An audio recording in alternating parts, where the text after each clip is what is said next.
Class 10th के सभी प्यारे छात्रों का स्वागत है उनके अपने चैनल सूरी ऑनलाइन क्लासेस में।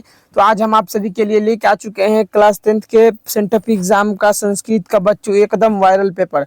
आपको एग्जाम में सेम टू सेम यही पेपर और सवाल देखने को मिलने वाला है। तो आप सभी से निवेदन है कि आप सब तुरंत अपने मित्रों को शेयर कर भेज दीजिएगा। तो बता देते हैं कि उससे पहले शुरू करने से क्वेश्चन को लगाने से पहले बच्चों बताना चाहते हैं कि आपका विषय कोड एकदम 122 रहने वाला है। इसमें 100 ऑब्जेक्टिव रहने वाला है और 5 आपका सब्जेक्टिव सवाल रहेगा। 100 में से बच्चों मात्र आपको 50 ही सही करके आना है। ये नहीं कि 100 में 100 मार देंगे तो फुल में फुल मार्क्स मिल जाएगा, ऐसा कुछ भी नहीं है, याद रखिएगा।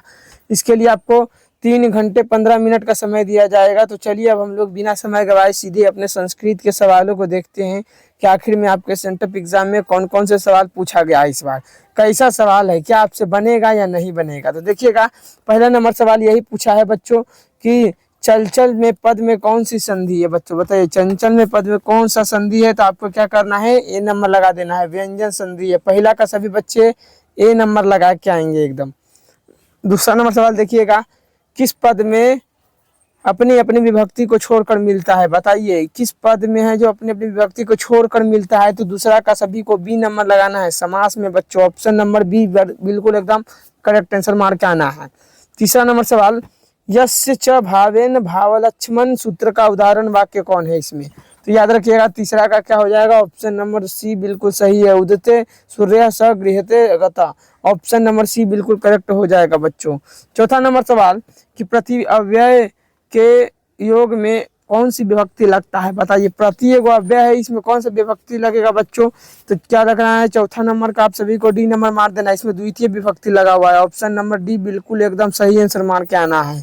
पांचवा नंबर सवाल कि अनुभूय पद में कौन सा उपसर्ग है। तो पांचवा का सभी का राइट आंसर हो जाएगा एकदम डी नंबर बच्चों, याद रखिएगा अनु, ऑप्शन नंबर डी एकदम 100% सही मार के आना है। छठा नंबर सवाल देखिएगा, क्या बोल रहा है, भावता में मूल शब्द क्या है। तो भावता में क्या बच्चों मूल शब्द लगा के आना है। तो याद रखिएगा ऑप्शन नंबर हो जाएगा बी, यहाँ पर करेक्ट हो जाएगा भवता, ऑप्शन नंबर बी करेक्ट होगा एकदम। सातवां नंबर सवाल देखिएगा, पिबतु किस धातु का रूप है। तो सातवां का सभी बच्चों को बिल्कुल बी नंबर लगा देना है, पा, ऑप्शन नंबर एकदम करेक्ट आंसर हो जाएगा। आठवां नंबर सवाल, वच प्लस में कतवा से कौन सा अव्यय बनेगा। तो आठवां का जो भी बच्चे क्लास 10th में है वो सब यही सब एकदम सवाल आने वाला है। तो हमारे जैसे ही एकदम आंसर भी लगा के आना है बच्चों। तो आठवां का क्या है, बी नंबर एकदम सही है, उत्तम एकदम ऑप्शन नंबर बी 100% सही हो जाएगा। नौवां नंबर सवाल, सर्वदा पद में कौन सा प्रत्यय है। तो सर्वदा पद में कौन सा प्रत्यय है बच्चों। नौवां का राइट आंसर हमको हो जाएगा सी नंबर, दा प्रत्यय है, ऑप्शन नंबर डी बिल्कुल सही आंसर हो जाएगा। 10वां नंबर सवाल, किशोरी पद में कौन सा प्रत्यय लगा हुआ है। तो 10वां का बिल्कुल यहाँ पर याद रखिएगा बच्चों, सी नंबर सभी को मार के आना है, डीप प्रत्यय लगा हुआ है। कौन सा प्रत्यय, तो डीप प्रत्यय एकदम। तो बच्चों आप सभी 10 में से कितना सही किए हैं जल्दी से कमेंट में एक बार बता दीजिएगा। उसके बाद 11 नंबर सवाल को देखिएगा, ज्ञान प्लस मतुप से कौन सा पद बना हुआ है। तो याद रखिएगा बच्चों 11 का सभी को ए नंबर लगाना है, ज्ञानवान शब्द बना हुआ है, ऑप्शन नंबर यहाँ पर ए बिल्कुल सही आंसर लगाना है बच्चों। 12 नंबर सवाल ये एकदम 100% गारंटी है कि बच्चों यही सब सवाल एकदम रहने वाला है। तो 12 नंबर सवाल कर रहा है, सानच प्रत्यय का उदाहरण निम्नलिखित में कौन सा है। तो सानच में क्या हो जाएगा बच्चों, 12 का एकदम याद रखिएगा सी नंबर सही होगा, वर्तमानम, ऑप्शन नंबर सी बिल्कुल एकदम सही आंसर हो जाने वाला है। तो अगला सवाल देखिएगा बच्चों क्या बोल रहा है। तो देखिए बच्चों 13 नंबर सवाल क्या बोल रहा है, कह रहा है कि कुर्बन में कौन सा प्रत्यय है। तो 13 के सभी बच्चों को एकदम ऑप्शन नंबर क्या लगा देना है, बी नंबर सही आंसर लगाना है, सत्री प्रत्यय लगा हुआ है एकदम। 14 नंबर सवाल देखिएगा, 14 नंबर सवाल कह रहा है, ठक प्रत्यय से कौन सा पद बना है। तो ठक प्रत्यय से कौन सा शब्द बना हुआ है बच्चों। तो ऑप्शन नंबर सी बिल्कुल सही आंसर लगाना है, सामाजिक का ऑप्शन नंबर एकदम करेक्ट हो जाएगा सी नंबर। 15 नंबर सवाल, भवेत किस लकार का रूप है। तो भवेत बोला है ना, तो 15 का सभी बच्चे जानते हैं कि ऑप्शन नंबर सी एकदम करेक्ट होगा, विधि लिंग का ऑप्शन नंबर सी बिल्कुल लगा के सही आना है बच्चों। 16 नंबर सवाल, वाची पद में कौन सी विभक्ति है। तो 16 का सभी बच्चों को बी नंबर मारना है, सप्तमी विभक्ति लगा हुआ है, याद रखिएगा एकदम। अब अगला 17 नंबर सवाल देखिएगा, क्या बोल रहा है कि तस्मीनम पद का मूल रूप क्या है। तो तस्मीनम का मूल रूप 17 के सभी को क्या लगाना है, ए नंबर एकदम तत्, ऑप्शन नंबर ए बिल्कुल सही आंसर होने वाला है। अगला 18 नंबर सवाल, निवेदनम पद में कौन सा उपसर्ग है। तो निवेदनम में कौन सा उपसर्ग हो जाएगा, 18 का सभी को क्या लगा देना है।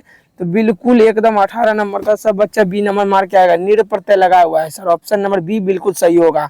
अगला सवाल 19 नंबर, किस पद में परी उपसर्ग है? तो परी उपसर्ग कौन सा में है बच्चों? तो 19 के सभी बच्चों को लगा देना है एकदम ए नंबर, परीक्षा। अभी बच्चों हम लास्ट में बताने वाले भी हैं कि आपको कहाँ से पूरा पीडीएफ डाउनलोड करना है। एकदम फ्री में पीडीएफ मिलेगा और आपको तुरंत आसान तरीका बताने वाले हैं, तो सब तैयार रहिएगा एकदम। तो यहाँ देखिएगा 20 नंबर सवाल, किस वाक्य में सप्तमम धीरम का च सूत्र के सप्तमी विभक्ति लगा हुआ है बच्चों? तो 20 के सभी को याद रखना है, ए नंबर मार देना है। नदीसु गंगा श्रेष्ठा, ऑप्शन नंबर 20 का ए एकदम सही हो जाने वाला है।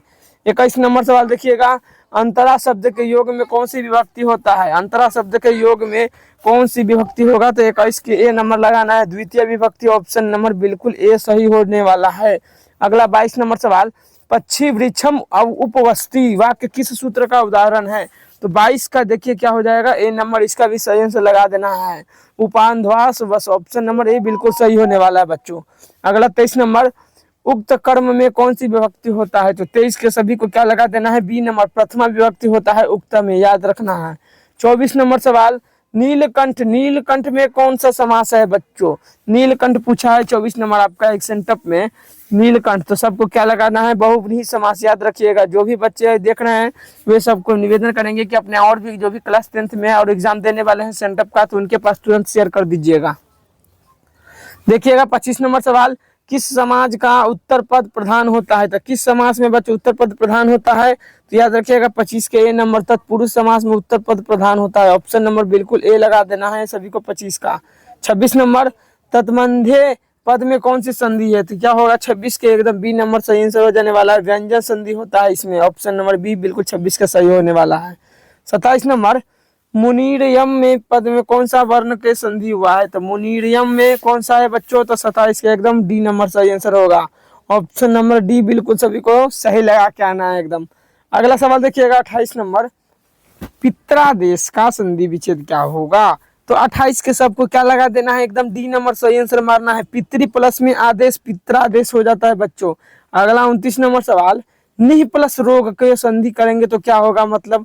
तो 29 का बिल्कुल एकदम याद रखना है, बी नंबर, निह रोग होता है बच्चों।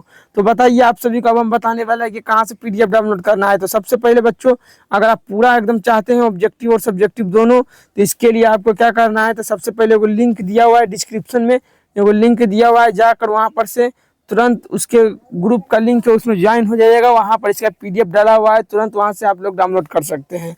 अगर आपको अच्छा लगा है तो जल्दी से अपने और भी मित्रों को शेयर करके बुला लीजिए और उनको भी भेज दीजिए।